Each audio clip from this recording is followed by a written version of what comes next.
We should pick an interval each time for the Muppets. Well, today's going to be a minor third Muppets. Ooh, okay. We'll do major fifth Muppets. We're not that talented. So movie, magic, and Muppets! It's like Gregorian chant interval. Iesu Domine. Hey, Kermit. Kermit! Welcome to Roden Tomatoes. I'm Ben Roden. And I'm Brady Tomatoes. And this is a show where we talk about movies. Magic and Muppets! I wouldn't say we're scraping the bottom of the barrel, but we are aware of all parts of the barrel. Yeah. We're barrel positive. Today, we're doing... Here at Roden Tomatoes, we're very barrel positive. So, we never are short of ideas. However, a listener, a friend of mine, Tyler C., we'll call him. Oh, okay. No, that's too specific. That's too specific. T. Cotterill. T. Cotterill sent us the following. I would love a 25 movie list from both of you talking about movies that have shaped your love of movies. Are we going to get through 25? Yeah, here's the thing. Here's what Tyler remotely. does not recognize is like a 25 movie list from each of us. If there's no overlap, that's 50 movies. Yeah. That would take us 14 episodes. Easily. So we could, I think if we added up all the time we've recorded so far. I think we've only talked about 5 movies. Yeah. So far. All the movies we've mentioned, single digits probably. Yeah. So yeah, we have done our best to at least assemble this list. Mm-hmm. We started with 10. Now we're thinking maybe this episode we cover 3. Maybe 5. Yeah, and maybe we revisit this at some point. It could we be. Come back. What we've learned is from our Phases of the Movie Guy episode, our weakest episode, in my opinion, we should do more of that. We should do more of the worst content.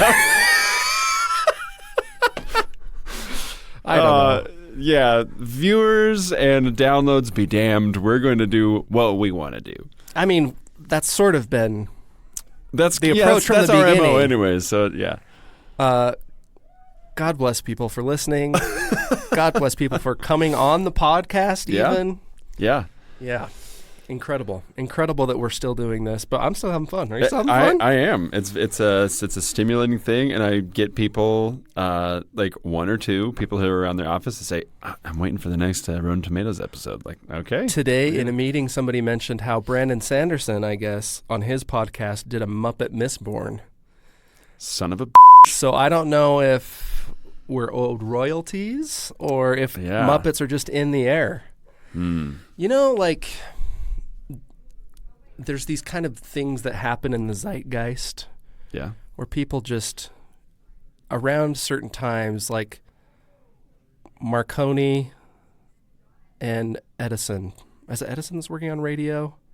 Anyway, it seems like there's these watershed moments where people are sort of making discoveries in parallel. I think with the world the way it is now, I think people are just feeling like we need some Muppets. Yeah. Like loving, thinking people of all walks of life are thinking like we need more felt figures to help us make sense of what's happening. With just some very dry humor. Some dry, puppet-based humor is the cure to another war in the Middle East, probably. You know, that's you've got a point there. And I don't know if you remember this, but like back in the 90s, like, and I guess it wasn't just like exclusive to the 90s, but like there was like this phase in Hollywood where someone like a studio would release a movie and then there'd be another studio that released basically the exact same movie. Yes. There was like but there's no homage. It's like they just had both happened upon this idea at the same time. It's like someone just had like the theme and they're like, we're going to do that. Like there was like a Madagascar and then there was like the Big Apple or, Lost in the City or something. But they both involved like lions and things like that. And there was like the one that really sticks out in my mind is there was one Jungle to Jungle with Tim Allen where he goes and he like adopts a kid. And then there was like this other studio. I don't even remember what studio it was. Maybe it was like not Touchstone, but anyways, it doesn't matter. Like there was another studio that I saw that had like an ad on the VHS, like on a VHS tape, and it was Little Indian, Big City, but the guy just like swore more in the trailer. Oh, it was the edgy version. Yeah, it was like the edgy version, and it was like actors that no one had seen, but it was exactly the same movie. So funny. I love when there's like variations on a theme. I remember thinking that way about Armageddon and Deep Impact, because it was like, Deep Impact was like Armageddon if it was made by people with like fully functioning brains. It was like, this is the adults version of Armageddon. Yeah. We're going to put Duvall in this one. R.I.P. Robert Duvall. He died this week. Yeah. Or last week. Sometime. Let's not specify time. Who knows when this episode's That's going to true. be? He died. He is now dead. If you're listening to this now, in the future of now, he's dead. Yeah. If you're listening to this and Robert Duvall is not dead, I don't know what the implications call of that us might because be. you've time traveled. Okay, so we were trying to decide. I love how we're like, the idea that we would not get through something is so outrageous. Let's introduce the idea and then not do the idea for the first 10 minutes of the episode. We're incredibly inefficient. Self-fulfilling prophecy, man. What we decided to do, the original thought was like we could do it like categories, where if we each have a movie, there's overlap, it's great. Turns out no overlap. Yeah. We did a quick comparison. So instead, what we thought we'd do is look at general categories or ways that we can categorize movies that exist on both our lists. For example, the idea of the first movie we'll discuss is a movie that is on our list that shaped our love of movies because of some community aspect. Yes. Take it away. Yeah. So the idea behind this is like the reason why like this category was introduced is because it's shaped. It made movies a thing. At least in my experience. And part of that thing was having the community, a bunch of people that were all into it at the same time, and you're all experiencing it at the same time. And it's just like part of the current, like the zeitgeist at the time, right? And everyone was just kind of united around like a specific film. Yeah. And so the one that I chose, like as I reflected on this, and just so everyone knows, this is not a list of our favorite movies or the best movies. Right. It's just the movies that has helped shape us in like within the categories that we've selected. So the one that I picked for this one was the Lord of the Rings: The Two Towers. On Letterboxd, I actually rated the Fellowship of the Ring higher, I believe. It's like it's up there because I love like the screen adaptation of it. Yeah. But The Two Towers for me was something that was so cool because everyone had gone and invested time in watching the first movie, and it got traction. So then when The Two Towers came out and everyone wanted to see it in theaters, everyone was there for midnight release. Yes. There was big long lines. People were dressed up, like using the costumes that were designed for the previous movie. And it was just this really big ordeal. Yeah. And everyone was watching like the new trailers, and like you saw like Gandalf the White, and it was just amazing. And then the movie itself, incredible. We've talked about this on a previous episode. But there was a general sense of dread through the Helm's Deep battle, right? There was ups and downs, and the whole theater was electrified. When there was points of doom and gloom, everyone was feeling that. And you hear, gasps, and then like when Gandalf shows up, everyone's like, yes, like and cheering, and it was such a communal experience that I was like, this is what movies can be about. It's not just about Tim Allen going to an island and picking up a kid and then having another studio copy that. Like it can be so much more than that. A lot of people think movies are about Tim Allen abducting kids. A lot of people think that. It's a popular opinion. There is an aspect of that to movies, but there's more than just that. There's way more than Tim Allening. I do think like this is an old guy take, but one thing that I do miss about media being less fragmented, simply by the fact that there was less stuff to watch, more people were watching the same stuff. Right. There was this feeling like, everybody is aware of this movie coming out. That's why I kind of liked the Stranger Things last season, even though it sucked heavily. Yeah. It was fun that like, remember when we all were watching the same show? Yeah. It's kind of fun having like a cultural event in media. And I mean, think about it. Like in the last couple of years, has there been like a movie that has rallied people like that? I feel it's just been TV shows. Like Game of Thrones did that until they dog-scooted on their own property. Yeah. And then like Stranger Things has had its Stranger Things. I think Severance was one. Severance, that everyone got into. Squid Game was that way, I think. Maybe not to that extent, but I feel like people like. I don't know. It's interesting because I feel like people still like a movie is 2 hours. Yeah. So everyone can consume the whole thing at the exact same pace. Mm-hmm. Where TV shows is not that way unless you're watching like as things release every week. Yeah. Right. So yeah, it's kind of a. Do you think the binge watching, like the mass release of a TV season, lessens some of that cultural impact? I have a theory that it does. I would say so. I think that's one of the reasons why you're starting to see streaming services like Netflix that usually, I mean, historically they just, here's a season, boom, dump the whole thing.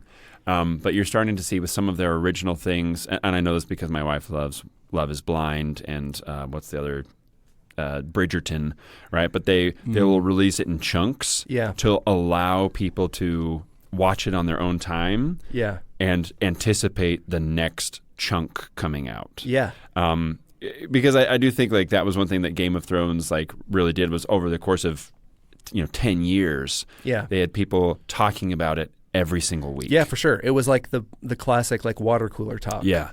Yeah. Give you just enough that you can have a conversation, and then it kind of builds the anticipation of the next episode. But it does alienate a lot of people because there's a lot of buy-in. If people start talking about like a TV show and it's like 3 seasons in, like, oh, are you watching the next season of this? Like, that you're going to have to watch, 2 seasons of that to buy into it. And then it's also going to be another, 5 hours or, 6 hours or 10 hours or whatever to be caught up. So I do think there's like this almost like a streamlined version of that, which was like the movies, right? And that's it is funny. You feel like if you get like sometimes you just miss the window. Like I asked somebody at work the other day about like, hey, did you ever get into Game of Thrones? And he was like I missed it. Like by the time I was ready to watch it, it was just like, no, the hype's dead, and like I just have no desire to even get into it. Now. That's great. So yeah, what's your community? Well, I will say I also went to the midnight release of Two Towers. I'm ashamed to say it's the only movie I've ever fallen asleep in. No! And it was not because I was bored. I just was a tired little guy. Yeah. And I fell asleep for like 1.9 seconds right at the end. Right as there's like a panning shot of Gollum like crawling through the pine needle forest. Oh, yeah. Because that ends with them teasing Shelob, right? Yes. Okay, we can't get anything done efficiently, but I will say The Lord of the Rings, and maybe we've talked about this before, I think we talked about this in the sequel episode, just such a great adaptation and made such smart changes. One of them is ending that movie where they did, because in the book, the cliffhanger's different. Right. And I feel like they just did such a great job of pacing those movies and still staying pretty true to the story of the books. I have one that was not on my list, but similar in terms of just the community aspect. One of my favorite ever theater-going experiences was watching the first Avengers movie. Oh, that one was because great. It was just like the culmination of this whole Marvel saga. Yeah. Which now kind of gets shit on, and rightfully so. But it was pretty impressive to like create all of these distinct stories and have them interweave, and then the payoff was good. Yeah. It was like a good payoff. Yeah, it was they really assembled fun. The team. It was awesome. And I remember just feeling like, oh, this is like being at a football game or something. Like people, you could feel the emotional response. People were laughing and cheering, and it was super fun. Yeah. The one that I actually put on my list, community in a different way, was Donnie Darko. Have you seen Donnie Darko? I have. Donnie Darko. Did you see it in theaters? No. Okay. I remember seeing a trailer for it. I don't remember what movie I was watching, but I saw a trailer and I was like, what is this? I was so like interested in like, what is this disgusting rabbit thing? Yeah. And I remember seeing it, and I remember it was Jake Gyllenhaal, and then it kind of like fell off my radar. And then years later, like watched it in college with a group of roommates, and we were all just obsessed with it. And we sort of created this community around like, this movie is dumb and we hate it, but it's also really compelling. And Donnie Darko is an interesting movie. I think it kind of sucks because in order for it to make sense, you have to like go outside the movie, which is in and of itself kind of interesting. But so like there's a bunch of like, they did really interesting marketing with the movie because there was like a sort of alternate reality game associated with it. Oh. You could go to the website for this town's fictional newspaper, and there are all these Easter eggs, and you'd click around, and there are all these clues to help you make sense of the batshit story that is Donnie Darko. Interesting. So yeah, Donnie Darko is one where it felt like this was this little thing that my group of friends owned, and we kind of speculated about it. Yeah. And we just, we got in that mindset of like, what if I was in a Hot Topic right now? How would I behave? How would I think? It's a very interesting movie, and the director has gone on to make more really weird, bad movies. I have kind of a soft spot for him because we'll get into this later, but there is a value in seeing somebody just do their art of being an auteur, even if the result is like, what is that on about? Yeah. So that's the one that I picked for in terms of like a community. That is pretty cool. Yeah, it was cool. I think that was one thing. It wasn't like maybe to the extent where they had like the website, but the Batman with Robert Pattinson had something similar. Yeah, like you could try to solve like a riddle, and they had like these little, because it involved the Riddler, and so that was fun. Yeah, but I could see how like something like Donnie Darko, where it now is like a cult classic. It very much has a cult following, and so to get in on that early enough to kind of make it your own, I think is a really cool thing. Yeah, and obviously since we're doing this podcast, I love talking about movies. Yeah, and that was a movie where it was like, sit down. I'm gonna just give you my fan theories about this for an hour. I remember like thinking I had figured it all out and drawing this giant diagram of like, okay, this is the sort of bubble universe. I mean, we could do a whole episode about this. It's stupid. It's so dumb. But anyway, yeah, fun flick, and yeah, something that is important to me about movies is the sort of the discourse, the kind of internal mythology that kind of blossoms around it. So, oh my gosh, some of these topics I look at, I'm like, there's just too much to say. Yeah. I mean, do we just go down the list, or is there? Sure, or pick one that sticks out to you. Let's see. Okay, I'm going to pivot a little bit because you just mentioned this, like looking at someone as like doing their art. Yeah. So the next category that we selected movies in that kind of shaped us into like who we are today as far as movie guy goes, is this realization that art is subjective and that movies can be someone's art. Like it kind of hits you in a way that maybe not everyone loves, but like it impacted you so hard and you got a lot of meaning out of it. So that's kind of the intro to this next section. Yeah. What did I even put for this? Did I put Thunder Road? You did. All right, let's talk about Thunder Road. Okay, Thunder Road. And is this Mad Max, Thunder Road? No. That's Fury Road. Oh my gosh. And there's like a 95 movie called Thunder Road, which I've never seen. This movie came out in 2018. It's by a guy named Jim Cummings, who you may have seen. The voice actor Jim Cummings. No, it's not Winnie the Pooh. Although that would be really funny to replace one Jim Cummings with the other. This guy, oh dear, he's been in some relatively successful kind of indie stuff. He's a really good-looking guy. He's got movie star looks. Anyway, he wrote this movie. It's sort of the expanded version of a short film that he did. He wrote it, directed it, starred in it, and it just basically tells the story of this divorced dad whose life is kind of falling apart. His mom dies, and he's going through this divorce and fighting for custody of his daughter. And the movie opens with this monologue. It's a single shot. It's probably, 6 or 7 minutes long, uninterrupted monologue of him like giving this eulogy about his mom at her funeral. set to Springsteen's song Thunder Road, but in the theatrical version, the song doesn't work. It wasn't scripted that it didn't work, but they can't get the little boombox to play. So he's sort of performing the song and giving this like heartfelt, funny, weird, emotional performance about his mother, and it's like excruciating and laugh out loud funny, and it's just like, this is so different than anything I've seen. Yeah. And everything that he's made has the same feel where it's so like unabashedly him, and it feels authentic in terms of like it really captures these like poignant moments, and it's a real situation, but his response is like so funny and heightened and weird.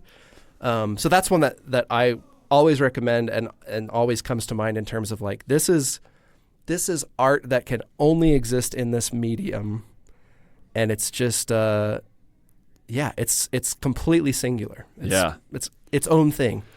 So sorry.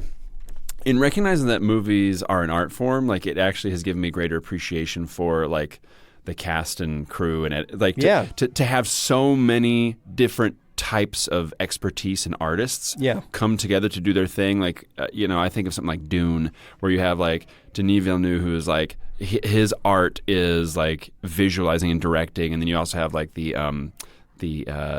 cinematographer he's used for a couple of different movies, like Greg something.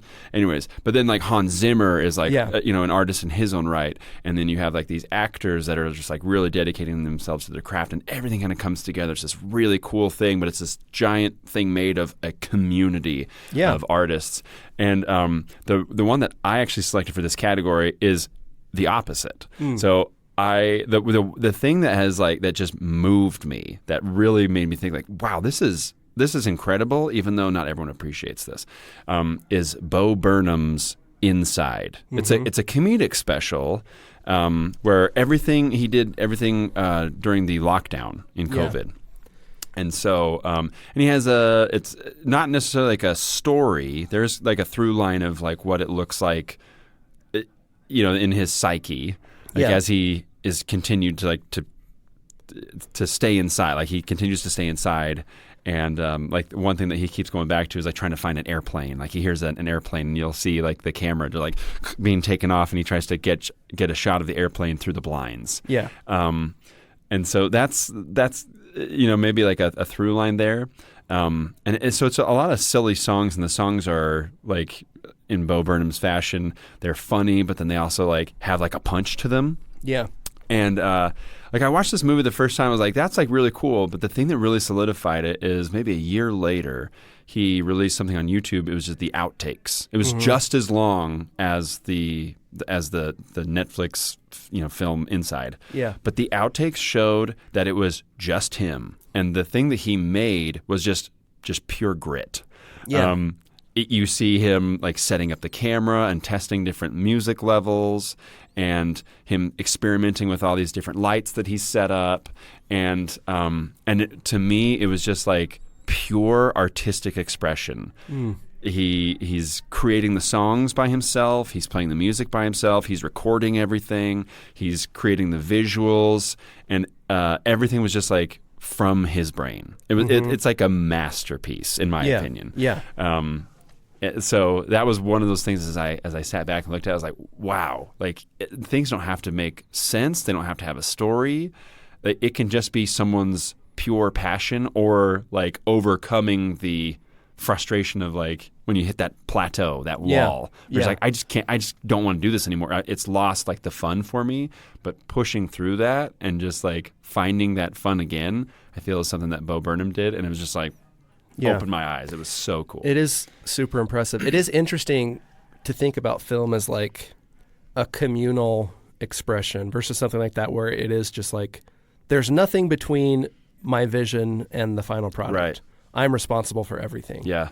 It's impressive that movies are like, it's impressive that there are any good movies given how many things have to go right for it to be good. Yeah, it's true.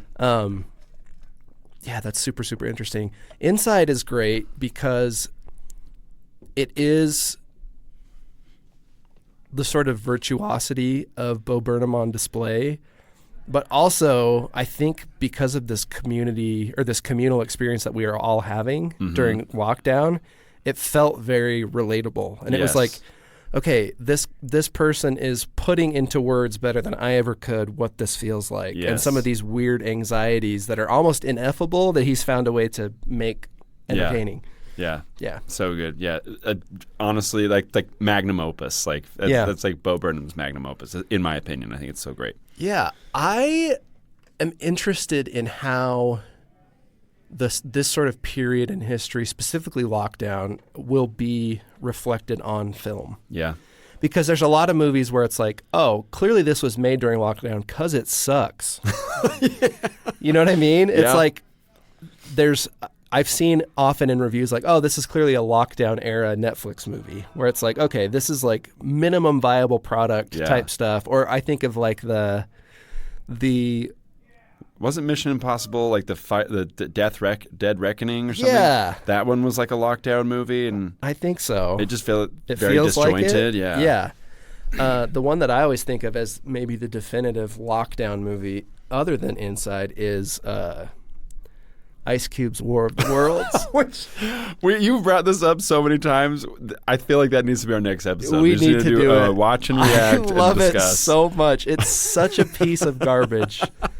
And it's clear that it was like, okay, we hired 10 people to put this movie together. We had Ice Cube for 4 hours in the studio. Maybe he wasn't even in the studio. It could be that they're just like, read this shit and send it to us. And anyway, it's just an absolute delight. But clearly a lockdown movie. Yeah. Okay. We're cruising, man. We are cruising. Of our 10 or 15 categories, we've done 2. Okay. So yeah, why don't you pick the next category? I will. Okay, let's talk about. Let's talk about this. So, in the case of Inside, we talked about this is giving voice to sort of a universal experience. Mm-hmm.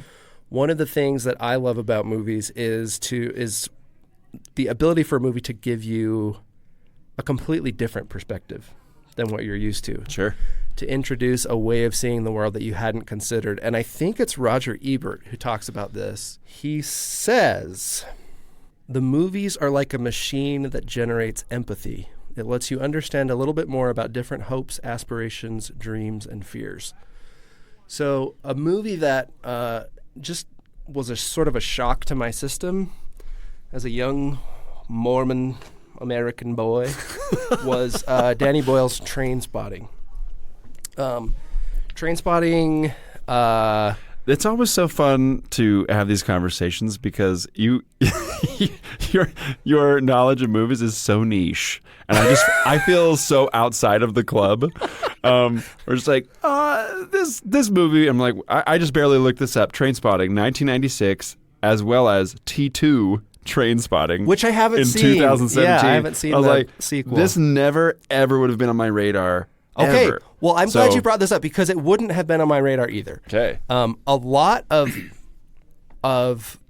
the movies on maybe not directly the movies on this list, but a lot of me broadening my film horizons happened because of this guy. I think I've talked about him, named Robert Anderson, who was one of my professors at Utah State. Okay. And I took a series of like film classes from him. I took one called Film and Culture, basically, where we just like, here's a movie from a movie from this country. Your assignment this week, watch this movie, go to this restaurant. Like, do your best to experience this culture. That's cool. It was awesome. And in I can't remember which film class I was in when we watched this. Anyway, I was exposed to it in this class. Okay. Basically, stars Ewan McGregor, Danny Boyle, who's made a bunch of movies since and is a great director. It's basically just a movie about what it's like to be a heroin addict in 90s Edinburgh. Wow. And it's funny, it's super bleak, it's super dark. A baby dies of neglect, and there's this dream sequence where the dead baby is climbing on the ceiling. Ewan McGregor dives into a toilet to recover some suppositories, and it turns into this underwater dream sequence. We got this whole like funny James Bond monologue while they're shooting people in the park with a BB gun. Like it's it was so far beyond what I thought a movie was. Yeah. And it was just so different than anything that I had experienced. And it really made me, I didn't encounter this Roger Ebert quote till later, but like, yeah, this is an empathy generating machine that I can at least understand this experience that is so different than my own, but still find reasons to like empathize with these characters. Yeah. It also, I think, like really underlined the subjectivity of humor. There's one particular scene where there's a character who has sort of a drunken one night stand and wakes up and realizes that he's at the bed. Okay. And he wakes up and he realizes the bed sheets are just covered in poo. And he's trying to sneak the sheets out of the house. However, this woman that he's hooked up with like lives at home with her family. And they're like a very nice Scottish family. They're like, come on down to breakfast. So they're all around the breakfast table. And he has these poopy sheets in his arms. And the mom is like, come on, I'll just throw those in the washer for you. And he's just like frantically trying to get out the door. This whole sequence culminates in a tug of war over the poopy sheets. Oh, no. Which are like flipped open and just poo. All over the walls, all over the breakfast table. And as a class, we watched it and people were just like, what? And the professor was rolling, and he's like, "This scene destroyed audiences when I was in Scotland."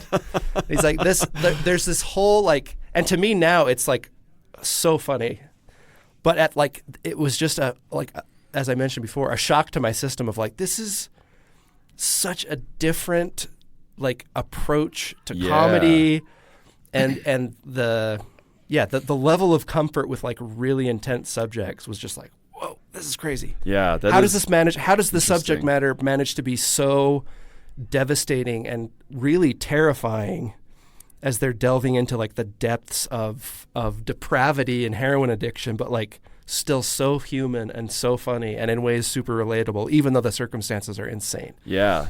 I wonder, was that movie like produced and distributed in Scotland? Because I know that there's been a lot of like things that are censored that are come from other countries. I don't know. I know it was like a UK production. It was a UK production company.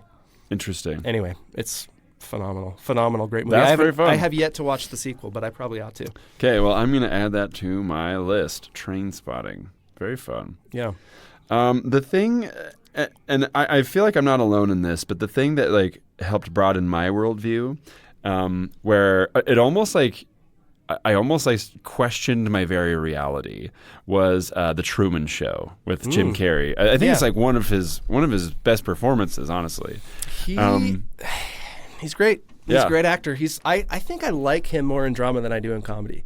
I think some of the classic Jim Carrey performances, I'm like, this is not for me. Like Ace Ventura does not do it for me really at all. Yeah, like as a kid, I was all about that. I was like, give me more energy, give me the But yeah, the Truman Show was one that I think The Matrix functioned this way for a lot of people. Yeah. But the Truman Show like basically gave you a zoomed out version of reality. Mm-hmm. It's like what if like the reality that you are experiencing is only what you perceive it to be. Yeah. Right? Because everyone else knows, like in the movie, everyone else knows that Truman is the main character of a TV show where everyone's an actor. Mm-hmm. There's cameras everywhere. And even like the director, I can't remember his name. I think Ed Christoph. Harris. Oh yeah, it's Ed Harris. It's Christoph. That sounds right. So interesting. Christoph, short Christ, right? Yeah, maybe. Yeah. He's the God figure. Yeah, he's like the God figure. He speaks from the sky. So it's really interesting that and Truman, like the throughout the film, Truman is deconstructing the way he's seeing reality because he's seeing some incongruencies. Yeah. And I remember after watching that movie, I was like, are there hidden cameras around my house? Yeah. Like, is this part of a TV show? I still sometimes to this day think like, was this person put in my life because they're serving a purpose because I'm being filmed right now? Do you ever just like give a little performance while you're brushing your teeth? Like in case somebody's watching, what if I did something just kind of fun and quirky right now? Not necessarily during my not necessarily during brushing my teeth, but sometimes if I'm listening to something and it's like, okay, surely if someone's producing a movie and like they know what I'm listening to, they can sync up, right? Yeah. And so like I'll be doing the thing where like you walk and like kind of turn around, you know, like the dramatic like turn around, like where it's like, or you know, I'm walking and I start like walking like to the beat, and I think like, oh, this will be like a really good cut. Yeah, if someone's like filming me right now, this will be a good cut. So yeah, that often happens to me in retrospect, where I'm like, God, I hope somewhere someone saw that. Like. You do something. We have this joke in my family of just like, well, and I'm sure everyone has this joke of like, how come nobody saw that? Like, you're like putting your dishes away and a plate falls and you like Spider-Man catch it and they're like, of course no one was here to see this, but you're like, man, my Truman Show episode, people would be clipping this. Exactly. Clip that, chat. That is so funny. Yeah. So that one to me was just, it really helped me to not only that it put me in this brain space where it's like, what if I'm being filmed? But it was also just like, what if like the experience that we're having right now, like the human experience, is just contained in a little bubble. Yeah. And there's, you know, maybe there's another race or something like that is watching us. Like it just gives you that broaden my horizons. Like if we could continue to zoom out and we don't really know what's out there because we're only seeing reality the way that is presented to us. That's very cool. So. I think this is something I like about film as well. The capacity for it to sort of suffuse the rest of your life or to color broader perceptions. So like because of the way the story is told, because of the mechanism of the story or because of the themes of the story, it causes you not just to chew on that movie but chew on your own perspective. Right. Or like, okay, can I apply this idea to my relationships or my perspective on the world as sort of a teaching tool or a jumping off point for your personal philosophy. Yeah. Film could be super cool. Yeah. And that's how you know it's art, right? Like that's one of the reasons I'm like, oh man, it's not just like here's a story of Jim Carrey trapped in a dome. Yeah. It's like we're able to talk about it and like apply it to our experience and like almost embody that. And I think that's what art does, which I think is really cool. Yeah. Very cool. Ben, I think we have time for like one more. Oh my gosh. Look at us go. What's Let's see. Was that yours was like brought in the worldview. Let's see. Okay. Maybe we'll end on this one.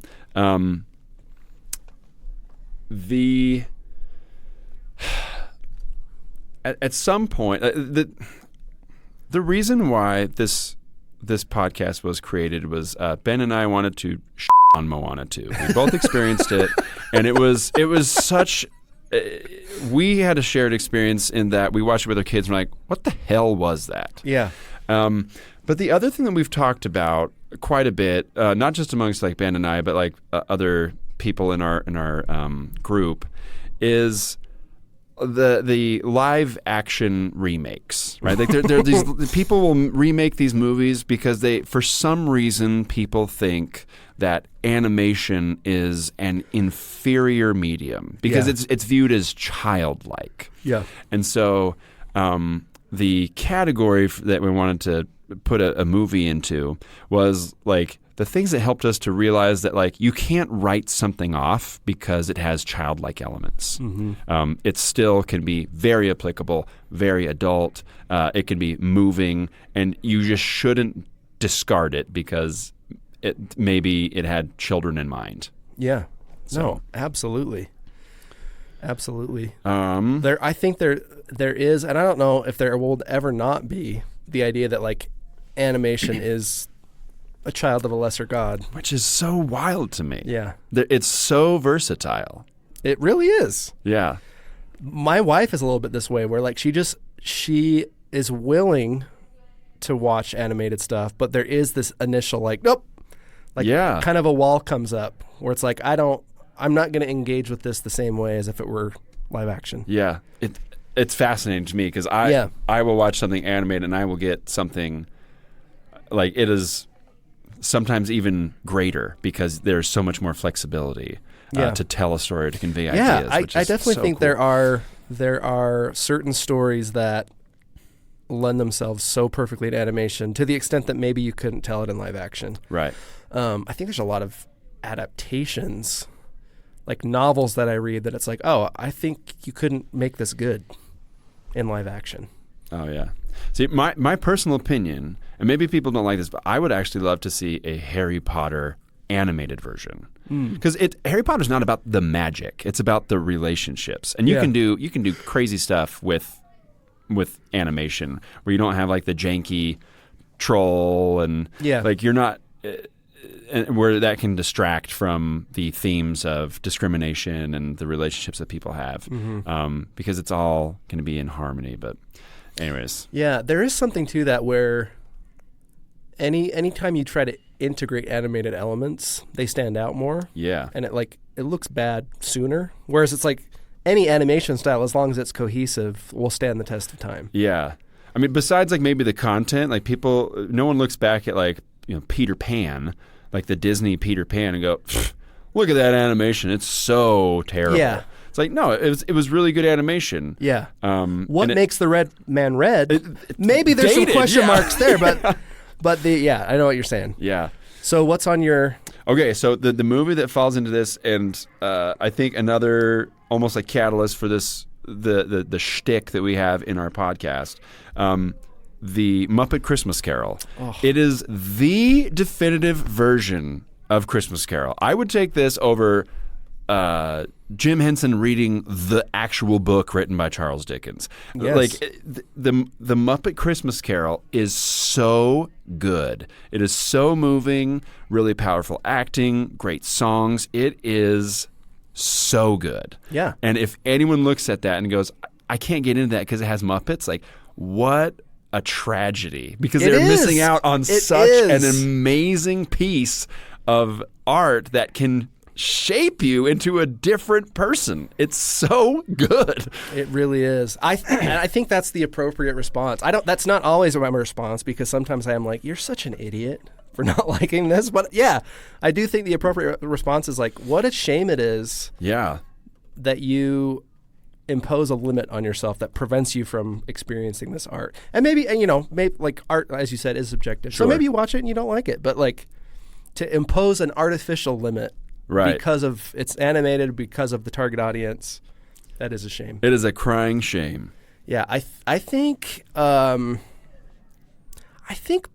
people are becoming a little more open to it. I think, first of all, like anime, it has become more mainstream, even in our lifetime. Mm-hmm. But I think that maybe the gateway drug for a lot of people was Pixar, because Pixar, right, especially early Pixar, it's like, this is a kid's movie with a lot more going on. Yeah. And so I think it like peppered in this idea of like, okay, this is a kid's movie, but it's also made for adults. Yeah. I think Finding Nemo is one of the perfect examples of Pixar, because it deals with like shame and like the parent like having super anxiety, and that's just like, that's, as an adult you watch it and it's very heavy. But if you're like, it's animated, I'm not going to watch that. Like, man, what a crying shame. That's true. I think there maybe is like there's a utility with animation that allows you to tackle heavier subject matter because of the medium. Like, think about Inside Out. Yeah. Like, if I was like, I'm going to write a drama movie, or specifically Inside Out 2, I'm going to write a drama movie about how anxiety completely like cripples your brain. Yeah. Be like, oh, that sounds rough. But it's like, okay, but what if it was a bunch of colorful characters in somebody's brain? Yeah. And then you're like, okay, yeah. Yeah, it like softens the blow almost. It does. It does soften the blow. Sometimes it makes the blow hit harder. Yeah. Like Graveyard of the Fireflies. Oh my gosh, that movie. Goodness gracious. Yeah. Ben, what falls in your category? Something that people should not write off because it has childlike elements. You said that this is the best version of Christmas Carol. I think Batman: Mask of the Phantasm is the best Batman movie. So good. This one has to be on my list. I mentioned this in a previous episode in terms of just like having a transformative theater experience. this was like, it hit me at the perfect time. But I remember, because I religiously watched the Batman animated series, and then the movie came out, and it was like everything I loved writ large upon the cosmos, and I was just like, this could not get any better. But yeah, the both the series and the film, I'm like, listen, if you have any interest in superhero stories at all, it's the best. It's so good. And it's a children's show, but it's like, okay, but also like Bruce Timm and the whole production design team did something so cool and so distinct. Like, why in the hell would you do black matte painting Art Deco kids show? There's no reason for it other than you're an artist and this is a cool thing that you want to do. Yes. It's amazing. And Batman Mask of the Phantasm, great voice acting. It does all the things that a Batman movie is supposed to do. Yes. There may be individual Batman movies that do one of those things better, but I think it does the whole Batman mythos better than any other movie.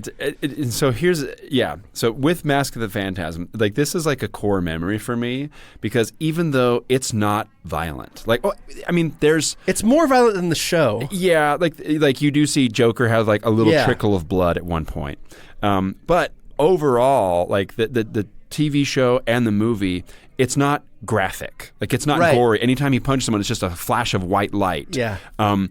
But there's so much implied in like Mask of the Phantasm. Like it crushed my soul when the girl, what's her name? Andrea when she gets back to her house and she recognizes that the mob is just coming out of her house and she goes in and she finds drops her dad. The groceries and like an orange rolls out of the bag. And you just hear her shriek because you know her dad was just murdered. Yeah. Like it was so dark and that rocked me as a kid. Yeah. I was like, wow, this is a violent where they didn't have to show anything. No. And so they had to convey that knowing that their target audience was kids. But still, like I to this day will watch it as an adult and be like, wow, that was so well done. It's incredible. It's a great movie. So good. There's a lot of movies that I could go into that fit this criteria. Mm-hmm. Criterion. I think there are so many profound animated films that if you get it, you get it. But I think people are too quick to discount them. Right. Yep, totally. Do we even have a Muppet angle to work here? I mean, we did technically talk about Muppets because we have the Muppet Christmas Carol. That's true. If there was one of the films that outside of the Muppet Christmas Carol, because it's obviously already a Muppet movie, is there a movie that we would want to remake as a Muppet? So we talked about Donnie Darko. We talked about Thunder Road. The Two Towers. The Truman Show. Muppet Lord of the Rings would absolutely crush. Yes. Like, can you imagine like all the like tortured millennials right now? They would be like, I don't care. Like this would be the only thing that could like make life seem worth living right now. Yeah. It's a Muppet Lord of the Rings. Oh man. Lord of the Rings would be great. I think a Muppet Truman Show where Truman is the only human is really funny. Oh man. It's so obvious. It's so obvious that he's different and it's never occurred to him. Like, how come everyone I know is 2 feet tall and made of fabric? Why am I the only person that eats actual food that it goes down my trachea instead of just like crunching it and it just goes everywhere? He's like, his whole family are Cookie Monsters. And he's like eating like ants on a log and they're just at one point in the movie they have all these advertisements and the wife at one point goes, why don't you let me make you some of this Numo cocoa drink, all natural cocoa beans from the upper slopes of Mount Nicaragua, no artificial sweeteners. Can you just imagine a Muppet version of the Truman Show where it's like, and this argument was brought to you by the letter B. That's one thing we haven't done enough of, the Muppet Sesame Street crossover. Yeah. That's a whole untapped. Still Muppets, right? True. In the Muppet movie, you see Big Bird and. That's true. We did bring up Snuffleupagus? Yes. Recently. Britton Watkins mentioned that he would love to do a conlang for Snuffleupagus. For Snuffy. Incredible stuff. Just incredible stuff. Okay, how many did we get? I feel like we did pretty well. Yeah. Knowing us. Yeah, this is. this is not going to be a multi-part thing. We'll just come back to this at some point, and we'll keep adding to this list. What if this? Maybe this could just become a segment where we pepper in. Oh, sure. Yeah, it could be a thing. This is Who knows? We're not going to go through our whole list because that would be a 3-part thing, and we know that historically those haven't done very well for us. No, not in terms of performance, but also like just personally, I'm like, what are we doing? Yeah. It's hard enough to listen to your own voice. It's even harder to listen to your own voice talking about something you don't care about anymore. Oh, man. Thanks for joining us. Yeah. Thank you so much. Feel free to, do this stuff. Follow us on Letterboxd if you give a damn. Oh, that's actually... Yeah, who cares? Who cares about YouTube? Who cares about Spotify? Follow us on Letterboxd. We occasionally write funny reviews. Yeah. I occasionally log movies that I watch. I think I'm up to like maybe 3% of the movies I've actually seen I've logged on Letterboxd. So I'll work on that. Yeah. I will also we're gonna commit right now to do better on Letterboxd. Not only for ourselves, but for you. Why did I feel the need like I couldn't move this? I don't know. I'm dumb. All right.